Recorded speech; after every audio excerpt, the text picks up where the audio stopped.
Hello, and welcome back to Zenin Fanfics. Today we're starting part 6 of an exciting new series. What if Deku had blood manipulation quirk? If you enjoy this video, please like and subscribe for more content. The story we're featuring is written by Judas Magnus 1994 on archiveofourown.org. You can find all the relevant links in the description, so be sure to check out the author's profile and say hello. Now let's dive into the story. It's time, Gang Orcus said, as he checked the time on his communication device, and saw that enough time had passed for him and his sidekicks to enter the fray.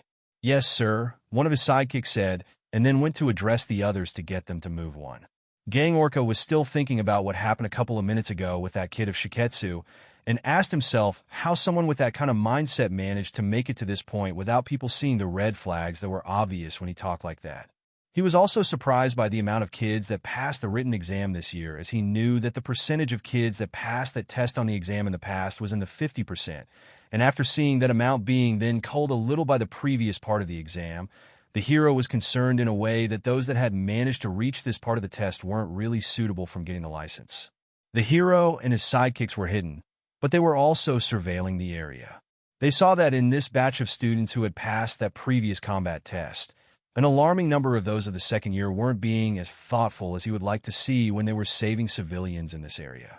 A lot of them were rushing the rescue of civilians like they were just points to collect, overdoing things right. A lot of participants were just mindlessly rushing inside a building or a street and focused only on the civilians to rescue without paying attention to their surroundings.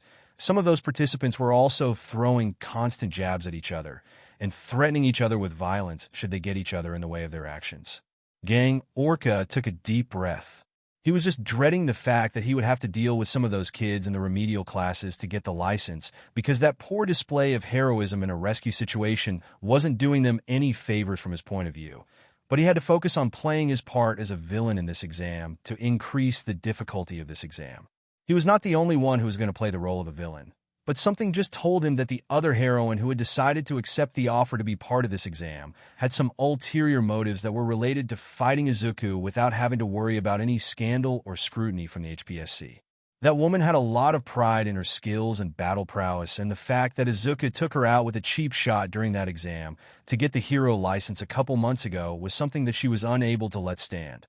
To her credit, said heroine had enough common sense and restraint despite her fiery temperament to know that trying to start a fight with Izuku for no reason at all would be almost a career suicide, and when she had tried to settle her issues with Izuku in the closest thing possible that would allow her to get a proper rematch, Izuku had politely declined by saying that he wasn't interested in fighting her even if it was a sparring session.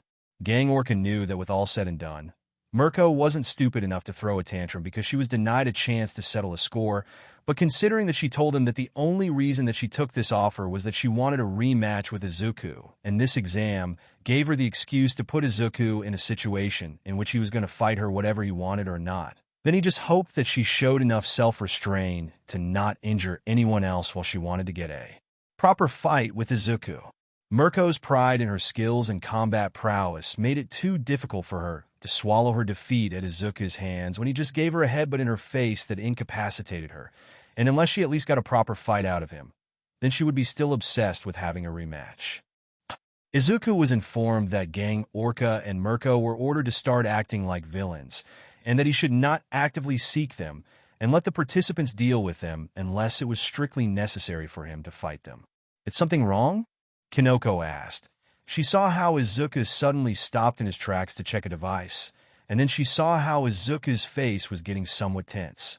"No, but you should get ready in case that something—" Izuku was about to say that, but then a certain lone wolf, or rabbit to be more accurate, kind of heroine dived from the rooftop of a collapsed building and delivered a diving kick to Izuku's stomach with enough force to knock him back somewhat. "You are quite sturdier than I thought," Mirko said as she saw that her kick somewhat pushed Izuku back. She learned her lesson from that shameful display during that exam, and she wasn't going to allow her enemies to get a hand on her in case her kicks weren't able to knock someone down. So she trained herself to increase the power behind her kicks even more than before. "Well, I took a bullet to the heart and survived that near-death sentence months ago, so I can at least say that I am just bullet different," Izuku said, looking at someone who had been something of a pest in the past months as he was working as a hero. Rumi Usajiyama, or Mirko, when she was on the job, was kind of a battle maniac who enjoyed fighting with people to push her limits to become stronger, a thing that could make Izuku think about how Bakugo was with the amount of aggressive spirit that she showed. But the thing was that Mirko had a defined and clear sense of right and wrong, and knew when it was appropriate to go wild with people that could take it, and then just quickly dispatch villains without going overboard that much despite her aggressive nature. She had tried time and time again to get Izuku to spar with her, because she felt somewhat ashamed of her defeat during the exam that Izuku had taken months ago, and while Izuku didn't put too much stock in what he did, Mirko considered that as a hit to her pride and needed to show that she wasn't that easy to be defeated and wanted a rematch with him even if Izuku told her that he was not interested in that kind of thing. Izuku believed that he was going to deal with another Bakugo, considering how the way that she screamed at Izuku's mind that she was almost as repulsive as Bakugo was. But the heroine at some point just got the message and left him alone after a couple of times that Izuku told her that he wasn't interested in fighting her. It appeared to Izuku that now Mirko was going to take this exam as an excuse to get what she wanted.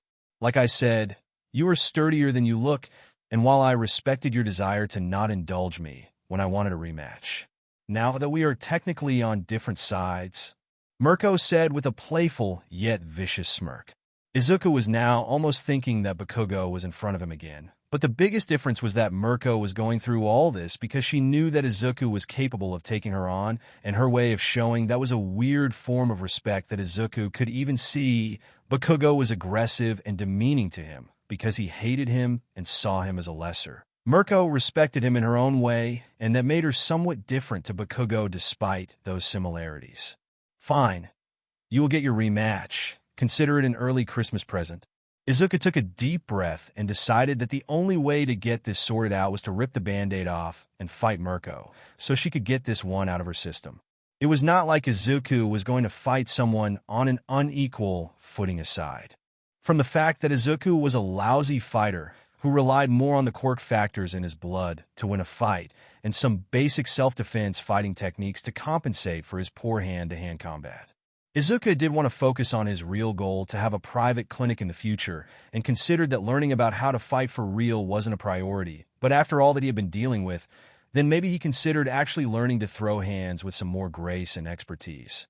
The last thing that he wanted to do was to emulate AFO's way of doing things, even if he was in a way considering it. Ho ho ho, I guess that I've been a really good girl this year to get an early present like that. Mirko decided to joke around a little about what Izuku said. She then saw that Izuku was getting ready to fight her when she took a combat stance, and then she started to look fired up. This is going to be a fight to remember, Mirko said as she then took a step forward in order to take a leap to reach Izuku to deliver a flying kick to his shoulder. Izuku reacted in time and put his arms up and blocked that flying kick with them. The only reason that Izuku's arms weren't broken was because shock absorption absorbed some of that impact and redistributed through his body, making his muscles to vibrate a little to deal with that energy absorbed while preparing his muscles for some extra exercise. Mirko then decided to use her other foot to use Izuku's arms that were blocking that kick in order to propel herself into the air in order to reach the rooftop of a nearby building while doing a backflip in the air before she landed. Midori. Kanoko tried to get near Izuku in order to help him, but Izuku shook his head. Stand back. Mirko is focused on me, and as long as she is fighting me, then she would leave you alone, Izuku warned, and Kanoko took a step back. But Kanoko tried to say, but then she saw that Mirko dived again from another rooftop than the one that she had landed, and tried to kick Izuku in the back. Izuku was able to react on time and managed to dodge her attack. But it was clear that Mirko was focusing on fighting Izuku, and that was an opportunity for the other participants to rescue the civilians that were still in the area. Sometimes one has to stay behind and hold back a powerful villain to stall for time. Komori, deal with the civilians and leave her to me, Izuku said before Mirko decided to try to deliver a spinning kick to Izuku's side that Izuku managed to block. Kanoko had no choice but to comply and ran away. She knew that Izuku was right. And even if she knew that this was an exam and there was no real danger, she felt somewhat ashamed of her decision to leave Izuku alone, even if she knew that he had real chances to fight back. She turned her body back one last time after she made some distance, and saw how Izuku was taking all those kicks that the heroine delivered like a champ, and wasn't slowing down. That kind of fighting was out of her reach at the moment, and she had to accept that. You let her go without trying to attack her as she ran away, Izuku said as he managed to grab the heroine from one of her legs when she had them extended in order to immobilize her. I may be here in order to play the villain part, but it's not my style to go all out with people that can't keep up with me, Mirko said as she gave a kick to Izuku's stomach to free herself. Both were locked up in combat as the exam continued, with Mirko finally being able to go all out, but also finding that the same kid that had refused a rematch was somehow a really good sparring partner, as he was able to eat all her powerful kicks without slowing down or show signs of fatigue and discomfort. Izuku, for his part, was trying to outlast her, as he knew that what happened in that exam wasn't going to be a thing, as Mirko was making sure that Izuku wasn't able to get a hit on her. Super regeneration and shock absorption were the only things aside from his trained body that allowed him to stand in this fight. He just hoped that Mirko would tire herself up sooner or later, but how much time he would have to stay here before that happened. While Izuku Midoriya was busy with the provisional license exam, the world continued to move, and in Sir Nightai's agency, both All Might and Sir Nightai were talking about the recent events in UA and how Izuku's words made him think that maybe Endeavor's willingness to be the new principal of UA wasn't as willing as it appeared, as they were about to raid the main hideout of the Shai Hasaikai. Izuku's help when he managed to discern the names of the quirks involved in the creation of the quirk erasing bullets saved a lot of time on Sir Nightai's investigation by allowing him to get an important clue that pointed at the Shai Hasaikai Yakuza group. And with that information, Sir Nightai, alongside the police and some heroes, had been able to increase the pressure on the streets to push them back, as the heroes now were constantly busting any illegal trade of those bullets and the trigger drug alongside some low-level members of that group on the streets. By the time the provisional license exam day came, the main compound that was the base of operations of the Shai Hasaikai was now being surrounded by the heroes and police.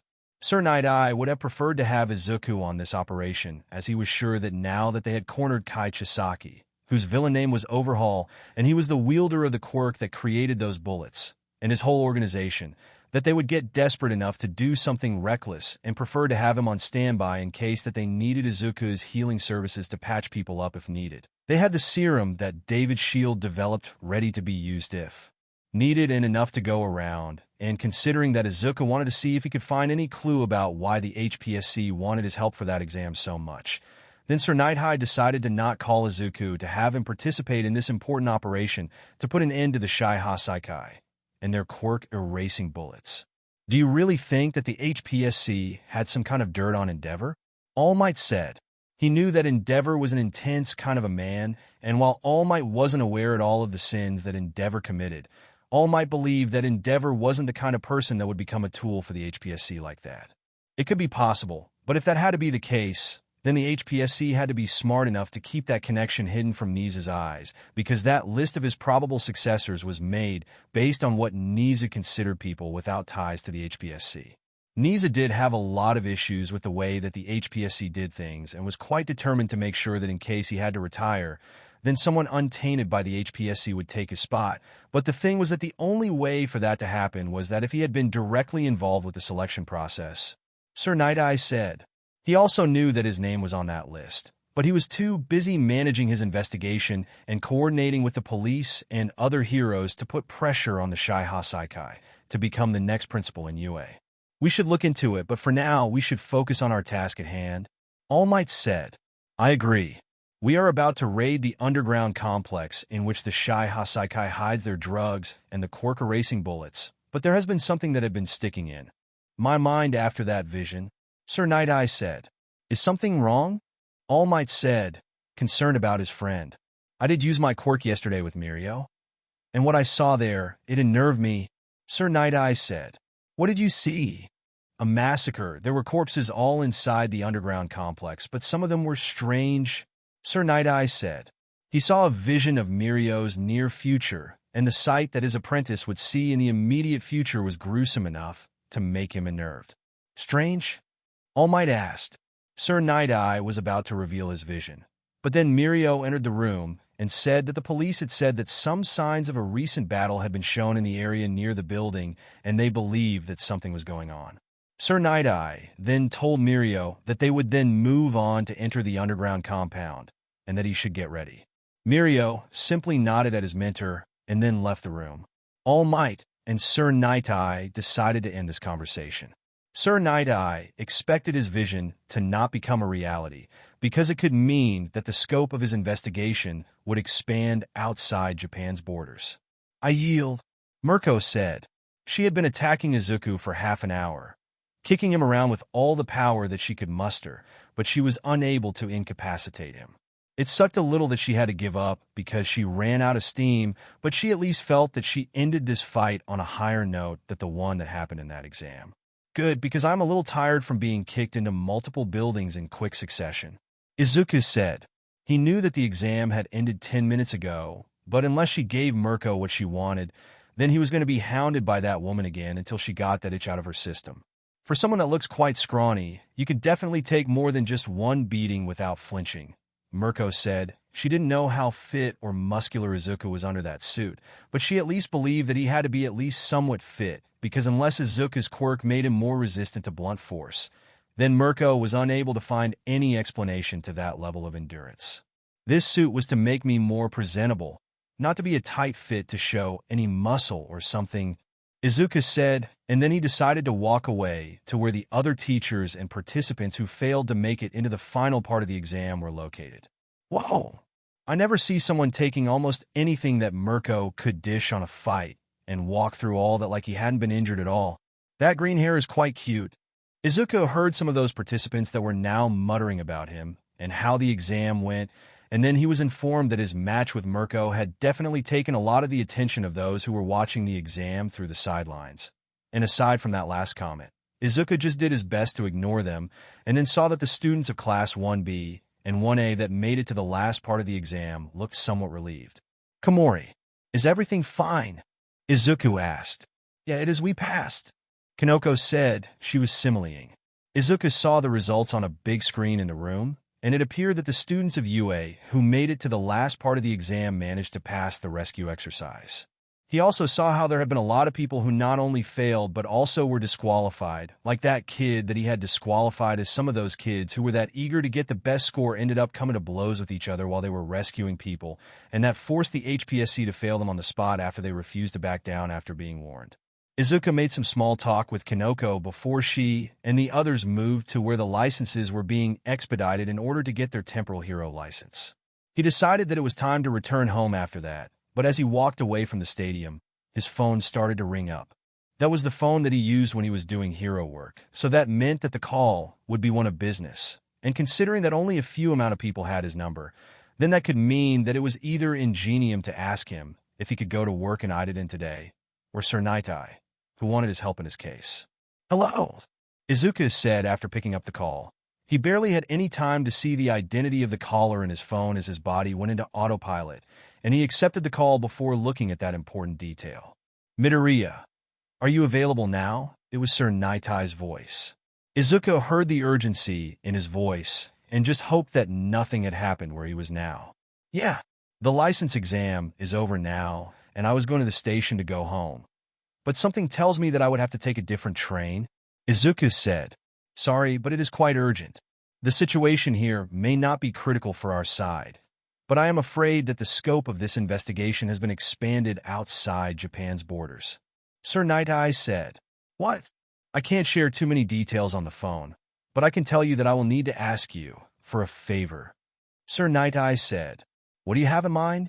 Izuku said, focused on that conversation as he tried to think what Sir Night-Eye had in mind. For the time being, I need you to come here to use your healing abilities in order to secure some evidence. But I warn you that what I'm going to show you when you come here could disturb you. Sir Night-Eye said. I see. I will take a train to try to reach your location then, Izuku said. Good, but please be as quick as possible, Sir Night-Eye said, and then he hung off the call.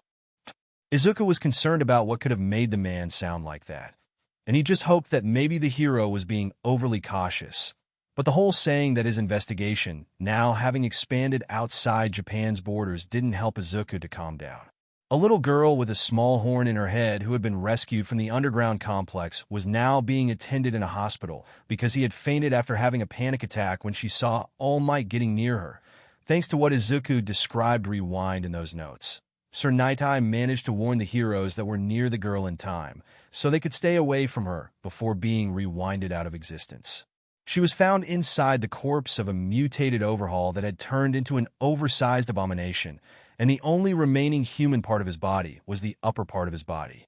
She had been trapped inside a prison made of bone and muscle inside that monstrous form, and was freed when the heroes came to see the aftermath of a three-way fight between people that were dressed in that weird religious garb of the Humorize organization, the Shaiha Saikai. And the most concerning part, people that were affiliated to the infamous Galini family, an infamous mafia that is located in Europe. The whole underground complex was filled with corpses of people of Humorize, Shaiha Saikai, and a couple of mooks of the Galini family. The mere fact that an infamous criminal organization from Europe had participated in this fight complicated the situation a lot, because it was now too difficult to establish any kind of link or connection that could explain the presence of those three groups in that underground complex. Sir Nightai decided to call Izuku for two reasons. The first one was because he was the only person who could manage that girl in case her quirk went into overdrive again. And the second was because Izuku had contacts with the WHA, and he was sure that this information had to be shared with the WHA as soon as possible. He just hoped that whatever was coming on the horizon could be something that they could weather in by without too many problems. One of the few survivors from the raid on the Shaiha Saikai underground compound was being healed up in a hospital near the Shaiha Saikai main base by Izuku after Izuku reached Sir Nightai and was debriefed about what they found there. That survivor was a man named Hari Kurono, and he was one of the recently deceased Overhaul's closest confidants.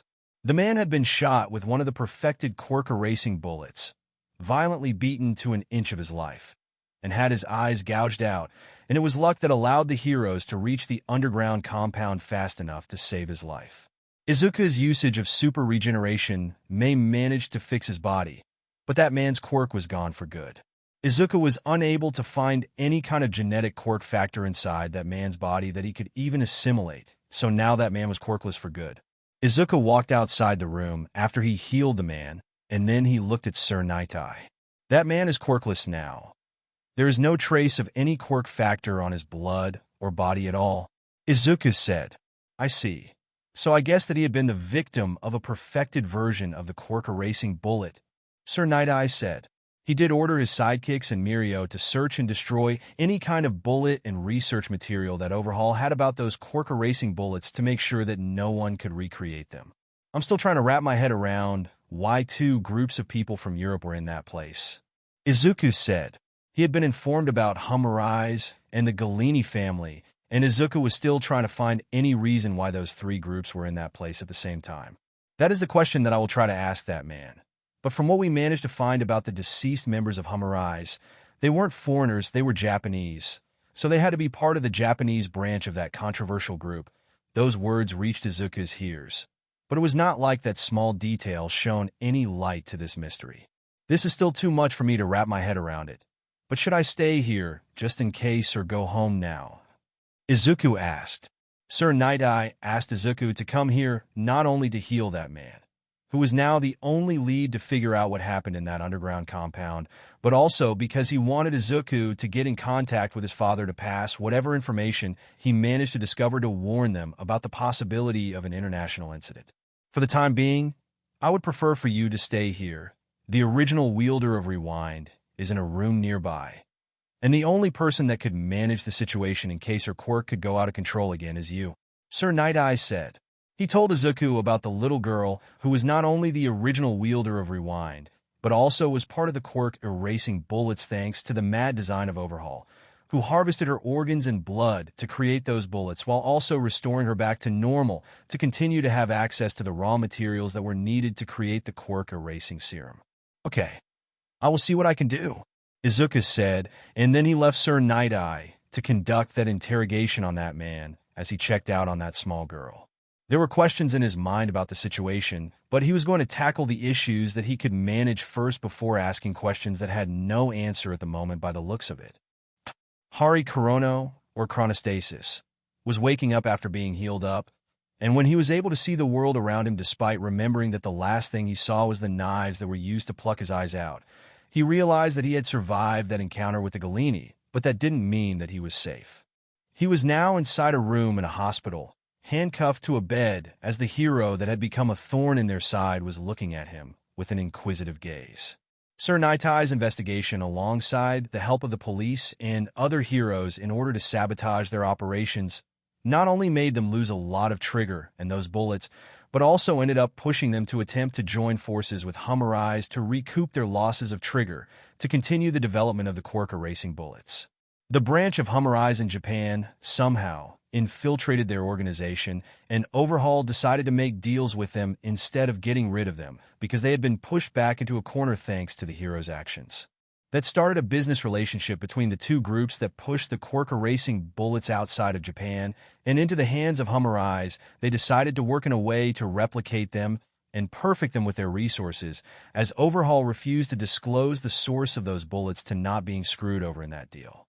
That deal, in a way, managed to improve their situation in Japan despite the constant pressure of the police, as Overhaul decided to sacrifice those low-level and unimportant members in his organization to buy as much time as possible for his development of those bullets. But it appeared that the actions of Hammereyes in Europe managed to catch the attention of one of the most dangerous crime syndicate in Europe, the Galini family, and that ended up with the massacre of the Shai Hasaikai and the Japanese branch of Hammereyes at the hands of the Galini family.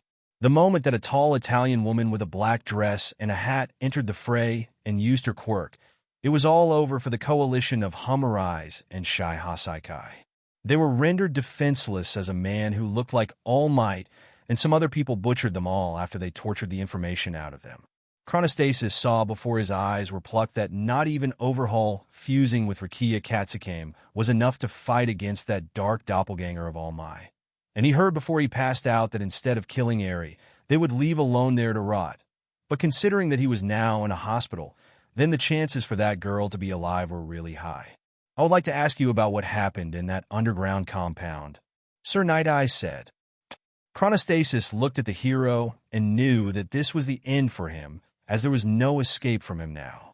He could attempt to kill himself later after refusing to answer his questions, but he wanted the Galini family to pay for what they did to Overhaul and their dream. So he decided to share all the information that he had out of spite. The Shai Hasaikai was no more, and with himself being now quirkless, then he had no way to continue Overhaul's work, as part of the refining process of Eri's organs and blood into the bullets relied on the usage of Overhaul. So he decided to do the only thing that he could do to avenge his friend, even if that meant talking with the police. He just hoped that they were able to crush the Galini family to get revenge for what they did to Overhaul and the Shai Hasaikai. In America, Hisashi Midoriya was talking with Star and Stripe about the information that Izuku had shared with him a couple of days ago through a private channel. Quirk erasing bullets, Star and Stripe said. She had received the information that Sir Night-Eye had about those bullets and how it appeared that the Hammereyes had decided to spread those bullets around the world. That explained those temporal cases of heroes or people losing the ability to use their quirks after being hit with a strange red bullet that had become somewhat common around the world a couple of months ago. Japan may have been the first country that had dealt with those bullets. And while Sir Night-Eye had decided to keep the existence of those bullets under wraps, even if it would have been a good idea to warn them, Star and Stripe understood in a way that the idea of keeping that kind of information from leaking was somewhat sensible. In this society where quirks had almost become a part of a person's identity, the idea of something being able to erase that part of yourself could cause panic. So to keep it under wraps wasn't a bad idea.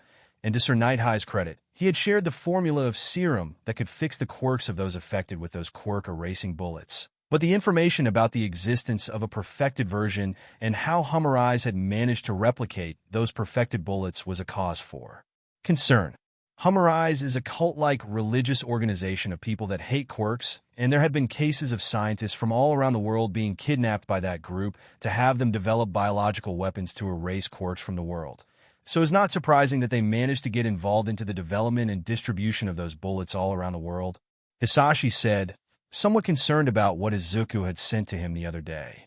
And the Galini family somehow got involved in this mess. And despite the fact that they had shown that they aren't allied with Hammereyes, it would be foolish to expect them to ignore the Quirk-erasing bullets. Star and Stripe said. Indeed. The European heroes were unable to capture them while the Galini family continued acquiring more territory and power in Europe right under their noses, and considering that they were trying to expand their range of influence outside Europe. Then the Quirk-erasing bullets could be a dangerous weapon that they could use to expand their criminal empire unopposed. Hisashi said, "We need a plan to deal with not only Humorize but also the Galini family as well." I agree. The only saving grace is that the Galini family's main base of operation is in Europe, and they rarely are seen outside their territory. So while we may have to deal with all the branches of Humorize around the world, the Galini family is still stuck in Europe. That could give us some leeway to plan something. Hisashi said. It was clear now that the next course of action was to share this information with the WHA to mobilize all the heroes around the world to deal with this incoming threat. That was going to be an unprecedented action in the history of the WHA since its creation, and nobody knew what would be the response of Humorize and the Galini family should the WHA decide to mobilize the heroes to put an end to their ambitions, but considering the consequences of what could happen should they refuse to deal with this. Then the only choice to prevent evil to triumph was to reveal this information and to move the heroes around the world to stop this incoming threat. He just hoped that nothing else like this would appear after this threat had been taken care of. Meanwhile, on Nabu Island, Dr. Kyudai Garaki finally managed to fully transfer the original AFO to 9 after reinforcing his body and fixing the damage that his body endured as the backlash caused by his original quirk. 9 woke up after a couple of months out of commission, and while he felt that his body was stronger than before, he still felt that there was something in the back of his mind that wasn't right. 9 didn't know how it was possible, but he managed to see memories of AFO while he was asleep for some reason and saw that the man was the strongest individual in the world. 9 felt somewhat disappointed in a way that the reason that AFO became such a menace was that he wanted to emulate a demon lord from an old comic book. He expected a more profound reason from someone who had lived through the dawn of quirks. But since AFO was powerful and did what he wanted to do, then 9 decided to not concern himself with the reason behind AFO's decision to become who he was before his untimely death. AFO was strong and used his power to do what he wanted. And from 9's point of view, that was the only justification that mattered to him, as he believed that power was the only thing that matters as might makes right. So regardless of what he thought about AFO's motives, he respected the villain's decision to do what he wanted as he was powerful enough to get away with it. Now he had the power of AFO and multiple quirks on his side, so it was his turn to use that power to create the ideal world for himself and his friends, no matter who got in the way of his ambitions. Thank you for joining us on this journey through What If Deku Had Blood Manipulation Quirk. We hope you found it as captivating as we did. A big thank you to Judas Magnus, 1994, for creating such an engaging story. Don't forget to visit their profile on archiveofourown.org for more fantastic works. The link is in the description below. If you enjoyed this video, please give it a thumbs up, share it with your friends, and subscribe to Zenin Fanfics for more intriguing explorations into fanfiction and fantasy. Your support helps us create more content like this, and we love hearing your thoughts and suggestions in the comment section. See you soon in the next video.